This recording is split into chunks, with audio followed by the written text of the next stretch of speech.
Hey everybody, Payments Professor here, and it's a Faster Friday. Now on this Faster Friday, we're going to talk about one of the different options that's out there. You might see it behind me, Google Pay. I've had a lot of people say, Professor, you've been focusing on real-time payments. There are other faster payment options out there, and you're right. So today, let's focus on Google Pay.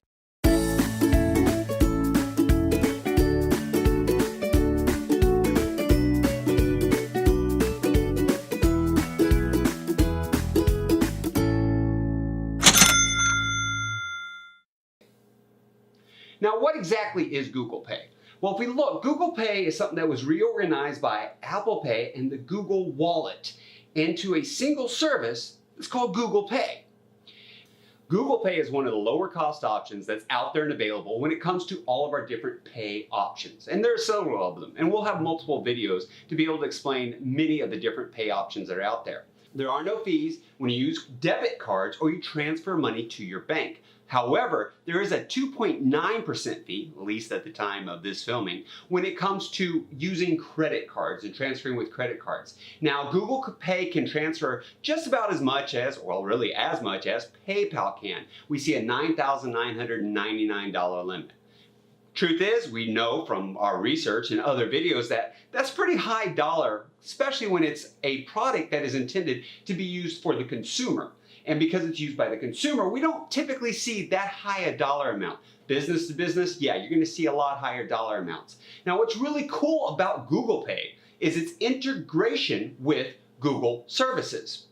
Like, for example, in Gmail, you can request money. I'm not a real big Google or Android user. I have to admit that, full disclosure.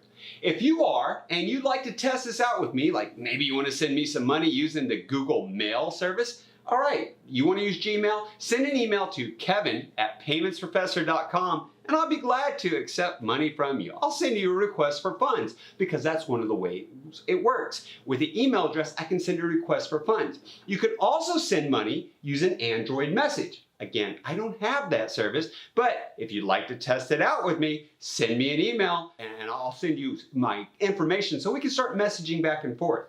If you have Google Home, you can ask it nicely, of course, to send money to a friend or, again, to the Payments Professor. If you remember in our 2019 predictions, I did make the prediction that we're going to see a lot more with voice payments, and Google is definitely on top of that.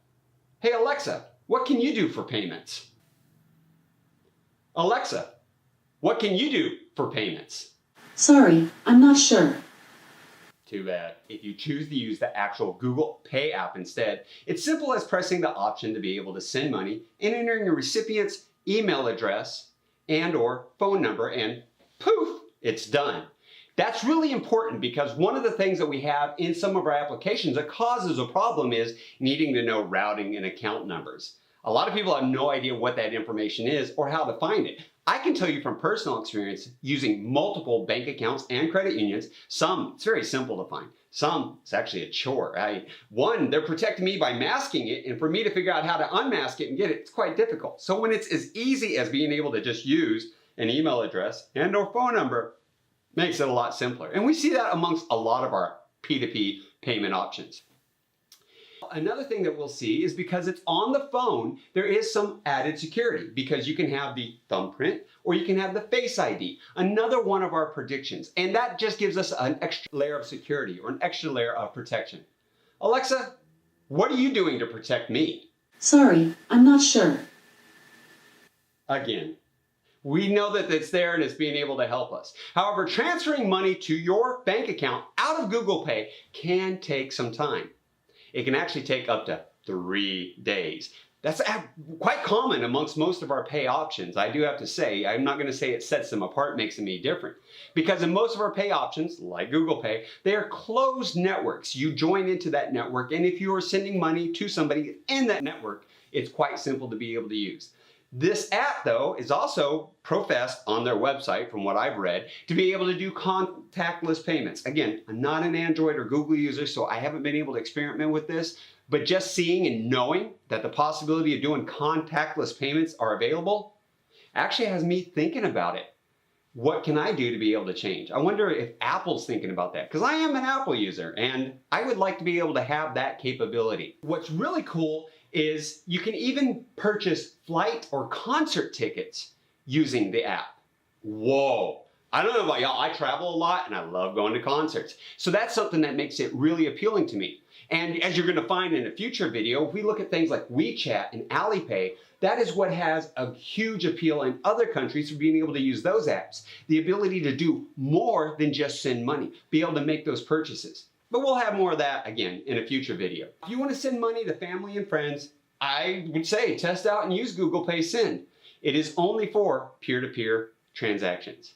That really concludes what we're going to be discussing when it comes to Google Pay. If you know more than I do and would like to share some information, please put it in the comments below or send me a message. If there are other payment channels, payment options you'd like to learn about, let me know. Again, in the comments, send me a message or email kevin@paymentsprofessor.com. Thank you and hope y'all have a great day.